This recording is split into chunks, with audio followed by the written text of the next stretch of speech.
हमारे देश के भूतपूर्व प्रधानमंत्री मनमोहन सिंह जी, सभी यहाँ कांग्रेस वर्किंग कमेटी के सदस्यगण, सेक्रेटरीगण और सभी यहाँ कांग्रेस परिवार के सदस्यगण, इसी तालकटोरा स्टेडियम में बहुत सारी यादें आती हैं। आप भी इस स्टेडियम में कई बार आए। उस समय आए जब कांग्रेस की सरकार नहीं थी, उस समय आए जब कांग्रेस की सरकार थी, और जब आप उस समय आए जब कांग्रेस की सरकार नहीं थी, अटल बिहारी वाजपेयी जी प्रधानमंत्री थे। मुझे याद है इसी तालकटोरा स्टेडियम में पूछते थे लोग कि कांग्रेस क्या वापस आएगी, और हम अपनी छाती ठोक कर कहते थे कांग्रेस वापस आएगी, और 3 सालों में फिर से कांग्रेस वापस आई। आपने सबकी बात सुनी, नोटबंदी की बात सुनी, विभिन्न बातें सुनी। मैं दोहराना नहीं चाहता हूं कि हम सब इंतजार कर रहे हैं राहुल जी को सुनने के लिए।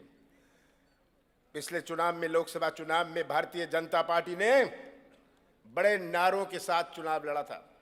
तरह तरह के नारे थे, नौजवानों के प्रति नारे थे, रोजगार के नारे थे, तरह तरह के नारे थे, पर उसमें एक नारा था कांग्रेस मुक्त भारत। कांग्रेस मुक्त भारत का कितना बड़ा नारा था। और मैं तो मोदी जी को कहना चाहता हूं, यह नारा आपने दिया था, ना तो आप भारत समझते हैं, ना तो आप कांग्रेस समझते हैं। कांग्रेस तो आप कभी समझ नहीं पाएंगे, पर भारत तो समझ लीजिए। अपने भारत में 4.5 लाख गांव हैं। विभिन्न प्रांतों में हमारे भारत में 4.5 लाख गांव हैं, और हर गांव में, भारत के हर गांव में 3 चीजें मिलेंगी। एक पूजा का स्थल मिलेगा, एक फूल का झाड़ मिलेगा, और तीसरा एक कांग्रेस परिवार का सदस्य मिलेगा।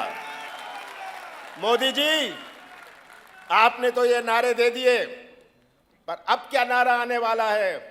अब तो मोदी मुक्त नारा अपने देश में गूंजेगा, और ये कांग्रेस पार्टी की तरफ से केवल नहीं गूंजेगा। हमारे देश के किसान, हमारे देश के नौजवान, जिनके साथ ये धोखा हुआ है, जिनको आपने अंधेरे में घसीटा है, ये वे नारा देंगे। आज देश की तस्वीर सबके सामने है।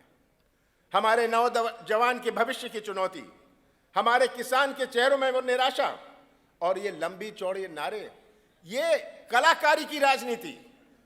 आज अपने देश को समझना है, ये जुमला की राजनीति, ये ध्यान मोड़ने की राजनीति। किस प्रकार ये कहते थे 1 करोड़ नौजवानों को नया रोजगार मिलेगा, ये make in India, skill India, digital India, पता नहीं कितने सारे इंडिया।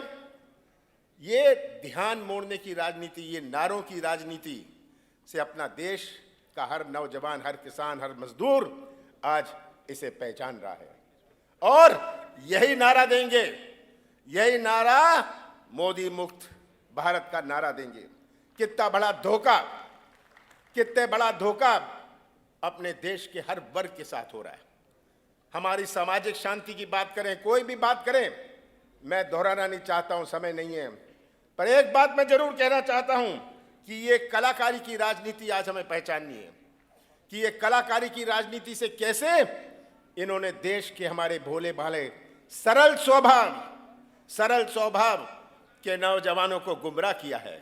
और अब तो समय आने वाला है, नोटबंदी इस जुमला का, इस ध्यान मोड़ने की राजनीति का एक बड़ा उदाहरण है। यही सबसे बड़ा उदाहरण है। नोटबंदी से क्या रोजगार बनेगा? अभी तो बेरोजगारी भयंकर हो रही है। नोटबंदी से क्या हमारी मैन्युफैक्चरिंग सेक्टर में, हमारे प्रोडक्शन सेक्टर में क्या कोई बढ़ोतरी होगी? आज क्या पीड़ित किसान नोटबंदी से क्या उसे उसके साथ न्याय होगा? क्या उसे सही मूल्य मिलेगा? ये आज बुनियादी प्रश्न है। तो मैं तो आज हर कांग्रेस परिवार के सदस्यगण से कहना चाहता हूं, 1 घंटे में यह सम्मेलन समाप्त हो जाएगा। आप सब अपनी जगह जगह चले जाएंगे, पर राहुल जी की मंशा, राहुल जी की इच्छा कि एक एक गांव, एक एक मोहल्ले में जाइए, अपनी बात पहुंचाइए कि किस तरह आज हमें गुमराह किया जा रहा है, किस तरह ये नारों की राजनीति से हमें बेवकूफ बनाया जा रहा है। और मुझे पूरा विश्वास है कि अगर हर कांग्रेस परिवार का सदस्यगण जो यहां बैठा है अपने गांव में, अपने मोहल्ले में यह संदेश ले जाए, तो समय दूर नहीं है, अपने देश की संसद में फिर से कांग्रेस का झंडा लहराएगा।